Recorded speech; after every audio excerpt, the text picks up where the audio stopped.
Well, hello and welcome, everyone. Thank you so much for joining me for another episode of the New Construction Marketing Podcast. I'm your host, Anya Chrysanthon, and I'm really excited to introduce my guest for today, Stanley Stouter II. Stanley is a sales manager with DR Horton, and I'm really excited to have Stanley on the show today. So, welcome to the show. Thank you so much. I really appreciate it. It's an honor. So, Stanley, we usually like to kick things off by giving our listeners a little bit of a backstory of who you are. How did you get into this wonderful world of home building? And kind of give us a little bit of what you do day to day. Yeah, thanks. So to give you a little background on me on a personal level, I'm one of five kids. I grew up in Southwest Florida on Fort Myers Beach, actually. My family's been in real estate my whole life. My father owns a commercial real estate company in town. So real estate's always been a part of my life. Got out of college and actually started as a customer care manager with Pulte Homes down in Southwest Florida. I was managing some communities, warranty things. And that's kind of where I started cutting my teeth in the industry and where I really fell in love with the industry as a whole. Moved myself into a sales role. Been doing that for a little bit over 2 years with Pulte, and then just recently transitioned to an area sales manager with DR Horton. Awesome. And so you guys so you know the backstory of how I met Stanley, and it was of course in a virtual world. So Stanley puts out videos of basically him talking to camera on LinkedIn. At least LinkedIn is the platform where we're connected, and talking about different tips and tricks for what you can be doing to sell more homes, basically. So sometimes he addresses follow-up. So that was the one that struck a chord with me because I'm a huge person on follow-up. And so every single session that I catch is always really, really great information that you can really put to use right away and see improvement in your performance. And I think that's really a big thing with sales training. When I was in sales, you know how there are some people who are naturally great salespeople. Right. And I think for the longest time, I always thought like, I have a personality for being a great salesperson, but I never had the skills, and I never really truly believed.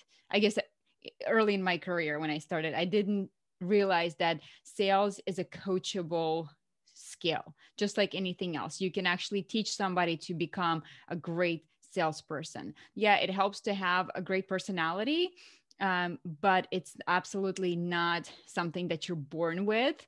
Very few people are born natural sales leaders. And actually, my son is one of them. I swear, like he's gonna like when he's 9 years old, the stuff that he says to me is like mind-boggling to me sometimes. I'm like, child, like where did you come from? And like what He's is hard happening? closing you.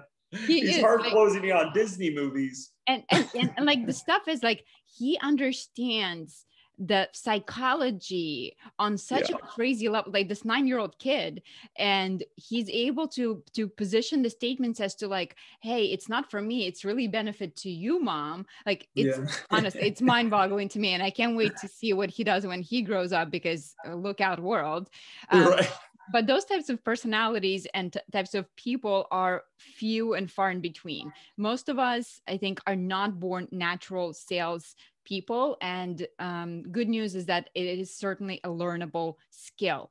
And one of the biggest problems I see right now in the crazy market that we're in, and Stanley, you're in Florida, so you're seeing crazy market times 10, because not only you're experiencing the crazy market that we're seeing nationwide, but it's also multiplied because you're seeing such an influx of all the other people coming into your state, whether it's from New York, California, all the other places. So I think one of the biggest dangers of that is whether you're a seasoned salesperson, or maybe especially if you're new in this industry, you're seeing unprecedented rate of sales. I mean, we're selling out communities. We're doing, 300 times X our sales plan. And it's really easy to become delusional in your own sales abilities, because right now, it takes very little sales skills to be successful. Let's be honest. Right. And there's a danger of becoming an order taker. Yeah. So let's talk a little bit about that, because, it's great what we're experiencing right now. And I think realistically, with all of the indications, we're probably going to continue to see this market go up for at least a few more years until it eventually levels off. And we all know real estate markets are cyclical. And so what goes up must come down. And when it does, you don't want to be left with your with your pants down, or whatever the expression would be, that Right. oh shoot, now I don't remember how to sell homes, how to really be a great salesperson. Now I'm just an order taker, and an order taker Right. doesn't work when the market is not red hot. So I guess one thing I would like to talk to you about is, what can we be doing day to day in this environment to practice our sales skills so that we don't become rusty and forget what it's like to even sell a home. Yeah, I think that's a great question. So I think there's a couple facets to it that I kind of lean in personally, and then also when I'm training folks and new people, and then even experienced people, and maybe you're in a downward slope right now, you can help people with a couple things. So I'm big on the mindset of the salesperson. I believe if you get the right mindset, you can really do some incredible things. So one of the main things I always talk about is, when times are good, practice gratitude. Right? This is an amazing time to be in this industry. You were able to sell homes at an alarming rate. You're making money. This is a great thing. And I think a lot of times in sales, we're always so focused on the next sale that we forget the past wins. So first and foremost, one of the practices I got into the habit of doing when I was on the floor, I would take a weekly win journal, and I would just write down, these were my wins this week. I hit 3 sales this week. I did this much on my margins. So I think that's a great way to practice gratitude in this particular time. Second thing I think that's important is expectations. So in almost all of my videos, you're going to hear me use the word proper, or the phrase setting proper expectations. So what I mean by setting the proper expectation for this time right now is just like you said, we know that this is not going to last forever, right? We know that this is a cyclical game that we are in. So as long as your expectations are proper, and that ties right back into gratitude, I think it will be a lot easier for you to transition into the market when it starts to taper off a little bit. Now, practical steps to staying sharp and staying focused when you're on the floor. I know it's an uncomfortable thing for a lot of people, but I believe role plays are incredibly important. So one of the things that I would do and encourage people to do is, if you're in a sales center with maybe 1 or 2 other partners, one of the best things you can do is actually sit there and have them be as difficult as possible with you, right? Have them be the worst client ever. Just going after you with discounts and wanting, contingencies and all these different issues, and have them really attack all those weak points. And what will happen is, you'll get so smooth and accustomed to that difficult level. It's almost like going on a jog with ankle weights on. Your body hates it at first, but after a while, it'll start becoming accustomed to that weight. You take those ankle weights off when the market is bad, and you're still going to be able to, your sales might drop off a little bit, but it's not going to be as dramatic. So those are 3 things that I would say could really be beneficial to a salesperson. Love this. Okay, so let's dive a little bit deep into some of those things. Okay, so let's start with role play, since it was the last thing we talked about. So I think one of the most terrifying things for people is to role play, right? Especially if you're not used to it. It's awkward. It feels weird. And I think it's really, really easy to push it to the back burner, because we come in and we have 10 things on our to-do list and we leave with 20. So do you have any recommendation for how can we make it a priority? Do we schedule it? Because good chances it's like follow-up. Unless it's scheduled, it's not going to happen.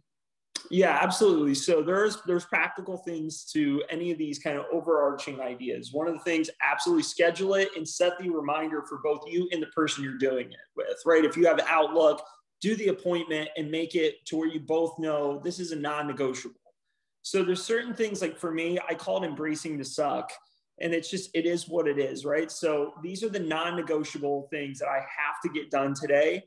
And when you have that commitment and you do them first, you feel so empowered. The rest of your day just kind of seamlessly moves, and you're very, very productive. So I like to come in 1 hour before the sales office opens, like to sit with my partner, literally reenact every single thing. He walks in the door, or she walks in the door, whatever it might be, and then just go right through it. And then don't communicate on what his storyline is going to be. Let him throw different things at you and really try to learn to pivot, because I think that's one of the most important skill sets in sales, is being able to pivot and move through a sales process. Love this. And then if you are by yourself in a sales office, you don't have a partner, would you recommend doing this on the phone with somebody as practicing role play, calling somebody, following up with somebody, or how would you do it? So I think in that case, I think that there's actually a very undervalued, and I don't believe it's talked about enough, the power of just doing it with yourself. As crazy as that sounds, like walking through and then asking yourself really tough questions, because what the objection should be or could be in the particular model that you're in or in the community you're in.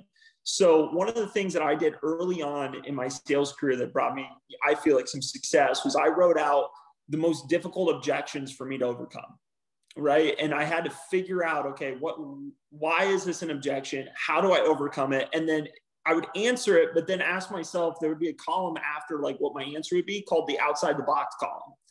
And so I would always think about what's an outside the box solution to this issue that isn't just, hey, your price point's too high. Okay. You might be able to talk about quality with that person, or you might be able to use an incentive.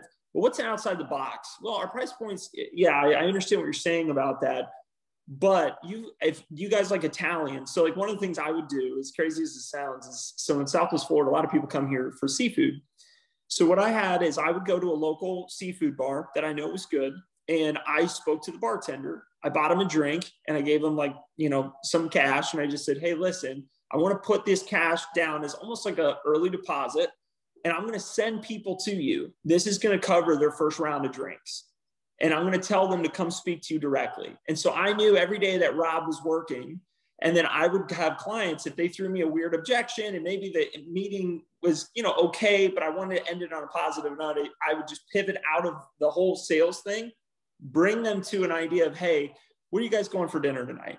And it just disarms people, and it brings them to a great place. You got to go see Rob down at the Fish House. They develop a relationship with Rob.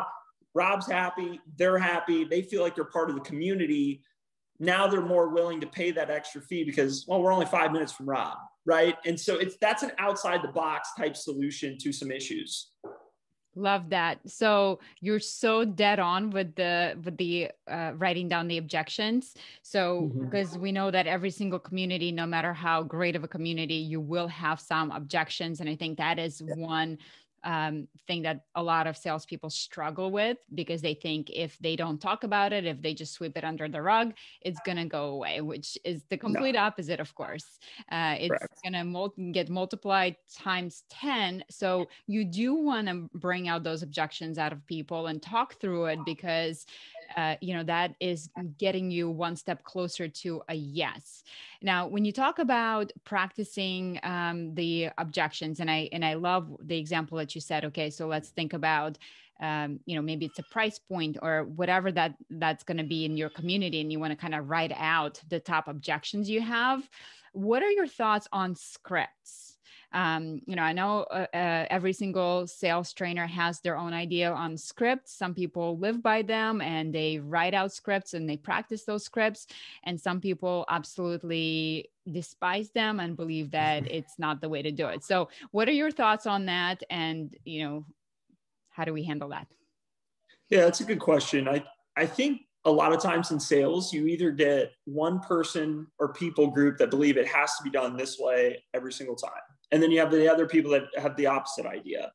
One of the things that I always talk about is that if you have a mindset of how you want your sales routine or process to go, and it has to go that way every single time, you're leaving deals on the table. I think a good salesperson identifies the person coming in the door, identifies what will be most effective with them, and then implements that strategy. So I played college football, and one of the best things I use this example is like in the first half, if we were getting dominated by a team, a good coach comes in at halftime, sits down with the players and goes, listen, our game plan that we thought would work was not good. Maybe that's a script for you. And you're recognizing this is not going well. Don't stick with the script, ditch it. And then be a good enough salesperson. And this is where that role playing and having ideas that are outside of the box come in, where you can pivot yourself out of that script and into something maybe that will identify better with that person. Mm-hmm. So I think that is a good indicator. And I think you have a very informed buyer nowadays. It's not really like the old days. So you can go on YouTube and listen to sales scripts all day long. And if somebody feels like that's what you're working off of, it's going to sound unauthentic, and then they're going to want to leave. Yes, I agree with you. I think that I'm not a fan of like word for word scripts, but I do like the idea of being prepared in a sense that, hey, if somebody's throwing an objection at you, you're not like, right. You know, so that you know which direction to go with it, but not necessarily word for word rehearsed script. So, right. Cool. Okay. So one of the things you mentioned that really struck a chord with me is you said you have some non-negotiable things that you do every single day. Can you talk to us a little bit about that? Yeah. So that's actually something that I wouldn't say recently implemented, but it was something that I had for a while but it wasn't as regimented. So basically what I started to find was that when I was in the sales, like on the floor, I would get myself to a point where I would find myself getting overwhelmed. I was hitting my numbers. I would come home though, and I would be flustered, or I would be exhausted after all day of doing contracts and talking to clients and follow up. And what I found is that when I created a regimen for the day, is starting off from the minute I wake up to going to sleep, I just had a better mental headspace. And I think a lot of times salespeople suffer from burnout, and it's not necessarily because the sales process is so difficult, but when you're in this industry day after day and you sell a bunch of homes, now your backlog is full of people that are asking you about, well, our paint color, I don't like that. And can we change this? And this is where it can get kind of dangerous for people. And I don't think a lot of salespeople really think through that entire process. It's just got to get the contract signed. So one of the things that I do, like in my routine, and I won't go through the whole thing, but just give you kind of an idea. So every morning I wake up the same way, drink a full glass of water, and do immediately into quiet time. Everybody, you can call it meditation, you can do whatever you call it. But for me, it's just breathing and just kind of quiet time. I'm religious, so I do some prayer. So I wake up, and that's my very first thing. Then kiss my wife, get my outfit ready, go to the gym. Everything's just kind of prepared from the night before. So everything's just laid out. Then I hit the office. I try to get into the office at a minimum of an hour early. This is not something that everybody has to do, but for me, some of my weaknesses is being more organized. So for me to, supplement that weakness, I found that, I needed to be in the office at least an hour early. In that hour, I spend the first 30 minutes doing email follow-up. And that is, both past clients, emails from the other day that I didn't reply to. And then finally, the last 30 minutes of that is going to be going through my backlog and making sure discounts are put in, paint colors are in, making sure design's been hit, just making sure all like the dotting your I's, crossing the T's are done, commission sheets are in, all that stuff. Then I open up the office, and then you're kind of into your day. I like to end the day or like take my last tour about 30 minutes before closing. Obviously, it's not ideal. You'll get people come in late and you got to take them, and that's fine. But if you can end your day about 30 minutes of just strictly recapping, where's my wins for today? What did I miss? having on your to-do list or your action list, what I call it, you kind of run through it. Those are some really small things, but I found that those things brought me a lot of, I wouldn't just say success, but brought me more peace. I love that. I love that. So let me ask you about the idea of getting into an office an hour early. Do you lock the door? Yes. Okay. And what happens if somebody comes to the door and knocks? I tell them we open at 10. Okay. You got to be non-negotiables, right? Got it. So, because it's so easy to get into this habit, and then it's like, oh, well, they really wanted to come in, and then, you're down. Here's the truth about business in the sales side. And I think a lot of salespeople miss this, is if somebody wants your product, they'll come back for your product. If they're, now I'm not saying you blow people off, but I am saying that you need to protect your mind, and you need to protect your headspace. And if you're flustered because you took a 30-minute appointment earlier and now your day just starts to unravel, then you're just leading yourself down a really dangerous slope. So that's where, for me, that's a non-negotiable. Hey guys, I'm sorry. I would love to show you the models. We open at 10. I'm working on my client's work right now. I'm prioritizing them right now. People that are genuine will appreciate that. Got it. Okay. So you mentioned that the first 30 minutes of the hour spent on follow-up.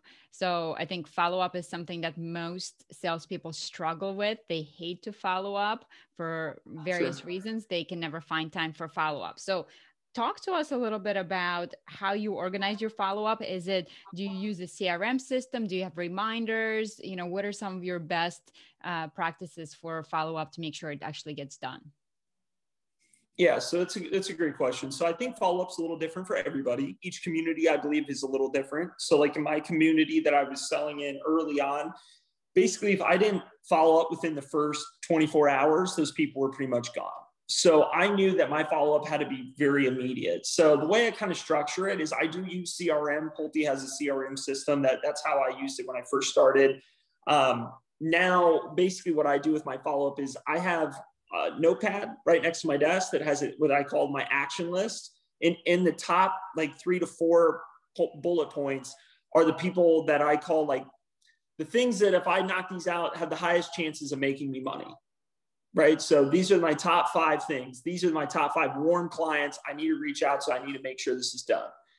And in that follow-up, and you can uncover follow-up for days, right? How to do it, what your templates are, what you want to do. But I found that for me, I created a first email follow-up. In that first email, it had photos that were, specific to what that person liked.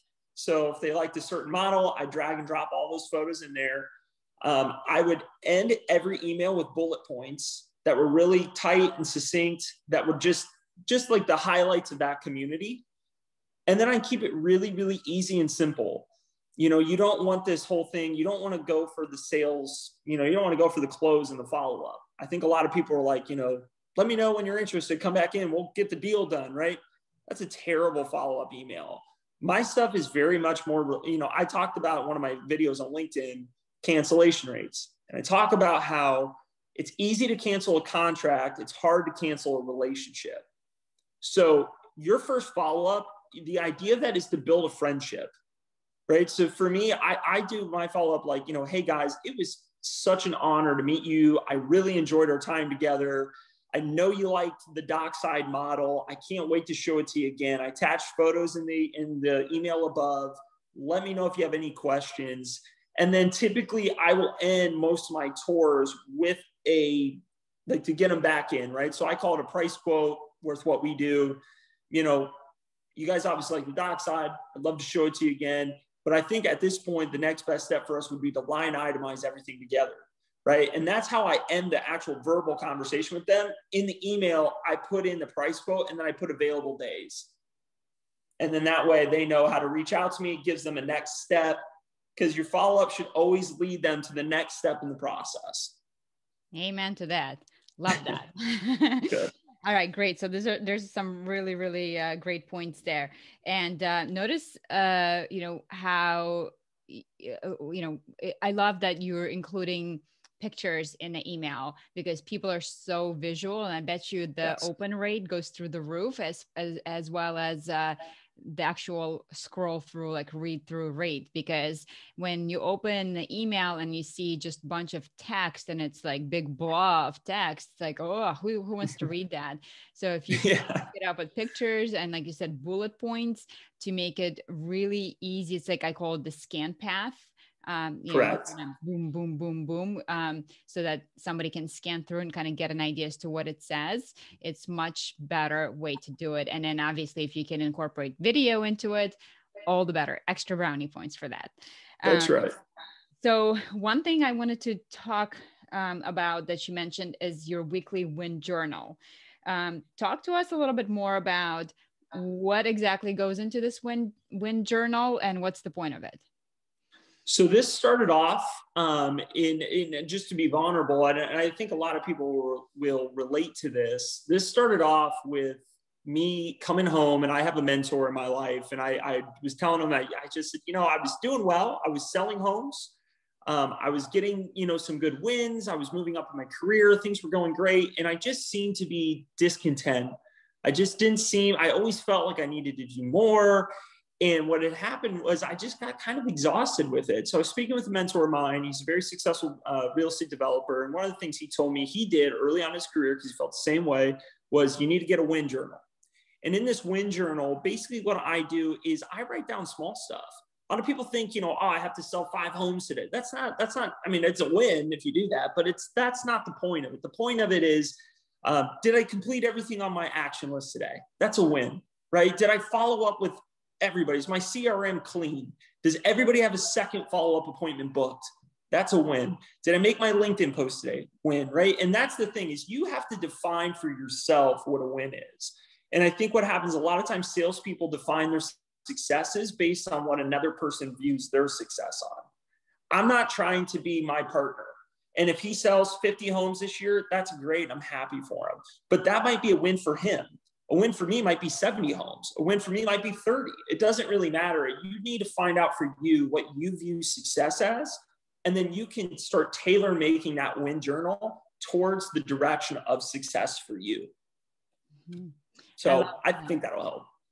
Yeah, I think it's so, like, not many people talk about what you talked about, the fact that feeling of discontent. And I think especially in sales, when we have this like really successful month, and then like next month comes and it's almost like you're feeling down, kind of, because it's like you're starting from scratch again, right? Like it doesn't really matter what happened last month. Like this is a new month and you're starting from zero again. And it's so easy to feel kind of, I mean, I don't want to say depressed about it, but it is like, you kind of feel like you're on this like wheel, like, right. Like you're the squirrel in this, like chasing your tail. And it doesn't really matter what you did yesterday, because today is a brand new day. Right. So I love that. And really just, I think that's something you have to do for yourself, and to find peace within yourself. But I've heard someone recently say that when it comes to your life, like a lot of times we rationale things about like whether it's relationships or whatever we're doing, maybe it's a job, it's like, oh, in the future it's going to be like this really great thing for me. But you really have to look at like right now, like the present, and how it makes you feel right now in the present, because you can't look for the future. Yeah, you're absolutely right. And I think a lot of times in sales podcasts and sales videos, we talk a lot about techniques and a lot about how to get people to say yes. And those are great things, because this is how we make our livelihood. But at the end of the day, you as a salesperson is what matters. And your life, your mental space, how do you come home? Are you a great wife? Are you a great husband? Are you a great partner? Whatever that might be for you, you have to be able to look at yourself in the mirror and look at and say, yeah, I feel successful. I feel like I'm doing the necessary things to getting me to where I need to go. And I think that's absolutely critical, that we get that message across to as many people out there as possible, because you're exactly right. And then what happens too is if you start having a down month, start second guessing yourself. And then that leads to having a lack of confidence. And then you start to spiral. And what I tell a lot of people is, listen, if you're having a down month, you need to keep doing what you're doing. you'll be okay, right? Now, obviously, if you're missing the low hanging fruit, right, you're not following up, you're doing terrible tours, you're not doing, well, yeah, then obviously pivot out of that. But don't change every part about who you are because you're starting to feel like you're slipping. That's just part of sales. And that's where expectations and the win journal really help to supplement that mindset and kind of get people out of that sad mentality of not feeling good enough. Yeah. Yeah, I love that. So, and then also one thing, kind of maybe not necessarily related to the win journal, but I think one thing with the sales meetings, we tend to be like, yeah, Stanley sold 5 houses this week and yay, but we don't really get to like, but how did he do it? And so I think that's an important thing, that we're not just celebrating the wins, but we're actually diving into like, what did you actually do to accomplish that? Because that is something that you can actually learn from. So that's a huge one. And last question I want to ask you is, you mentioned the burnout, and burnout's for real. I think every single salesperson experienced burnout in their career. What do you personally do to stay motivated? Because it's a really, really, I think it's one of the most difficult professions as far as headspace and staying motivated and not get to the point where you're just like done. Yeah, that's a great question. So personally, the way I stay motivated is I define what I need to do to feel successful, right? Like just to stay in that, I'm trying to stay in the same circle because that's just really what it is. I mean, the win journal feeds right into the mindset, which feeds into expectations, and it just kind of helps you stay in a circle of success and happiness. But the way I stay motivated is I define what success is for me. So define for me is, being a great provider for my family, being able to give, my family a great life and being able to experience new things. I think these are important definitions of success. Maybe maybe you don't have a family in that regard. Well, then what is success to you? And then if you look at when you write down what success is to you and everything has to do with the opinions of other people, then you have an issue that's a little bit deeper. And that's where you need to start being self-reflective and going, okay, success to me has very little to do with what everybody else thinks, but it actually has to do with, am I getting better? Did I take a step forward today? And if you can say yes to that question, then you should be proud of yourself. And I think people have these images that, you need to be driving a brand new Tesla and have the brand new car. And listen, those are great. I'm not saying those things are wrong. I'm just saying at the end of the day, is that success for you or is that success for everybody else's opinion? And I think when you have the right mindset on that, you won't get as burnt out because your heart will be in the right place, your mind will be in the right place, and you'll be just fine. Yeah, I agree with you. And it's so tricky sometimes, especially in our industry. It's really easy to stay late and come in early and, work on your days off and not take vacation, because that's, not only pressure within yourself, but also pressure from your sales managers, pressure from up. And I think that's really, really dangerous. Yeah, it's important to keep our customers happy. And I think, our customer expectations have evolved, and we have to keep up with it. But I think it's also really, really important to create boundaries and know what those boundaries are for you, because at the end of the day, you are the one who coming home, and are you being a good wife, good husband, and are you on your phone constantly in front of your kids? And there are sacrifices that you have to make, but I think establishing a clear boundaries to what is acceptable for you is going to help you navigate through that, and saying, hey, maybe I'm not going to make the President's Club this year because I choose to not be on my phone on my days off with my kids, or, because I choose to actually take my vacation and not check in, or whatever that may be.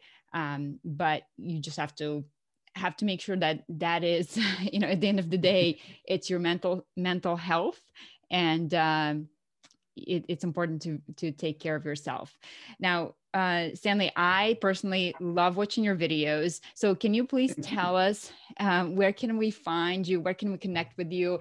And you guys, every single one of you should go ahead and friend Stanley, whether it's on LinkedIn is where I see you, but I don't know if you put those videos out elsewhere, so we can get our motivation for the week, or however often you put those out, because they're always so valuable. And I think you resonate with a lot of people in those videos.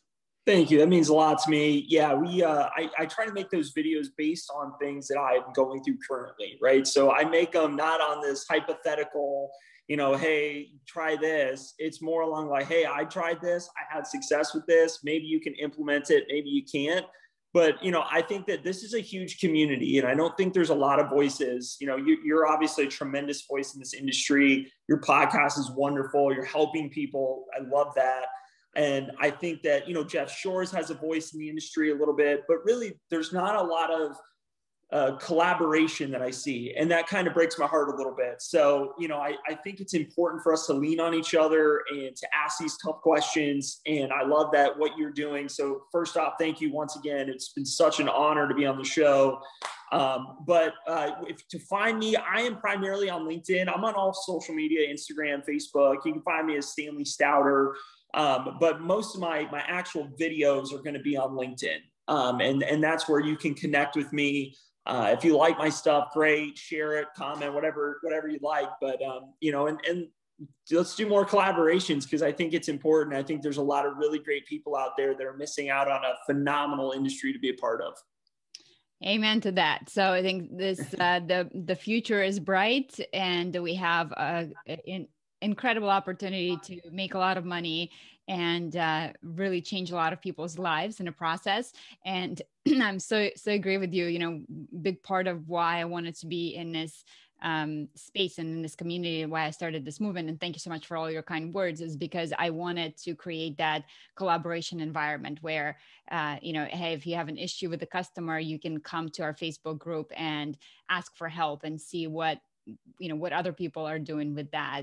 And it's tough. It's a tough profession. So I would recommend you guys definitely check out Stanley, his videos. I know personally for me, every single time I see it, it's like, wow, okay, that is adding a lot of value. And if I was still selling homes right now, I would definitely be using those techniques. So thank you for what you do. And you're definitely making an impact, and it shows. And thank you so much for being on the show. It was a pleasure to get to know you. Yeah, thank you again. I appreciate it. And I hope everybody has a great rest of their year. Talk to you soon. Bye-bye.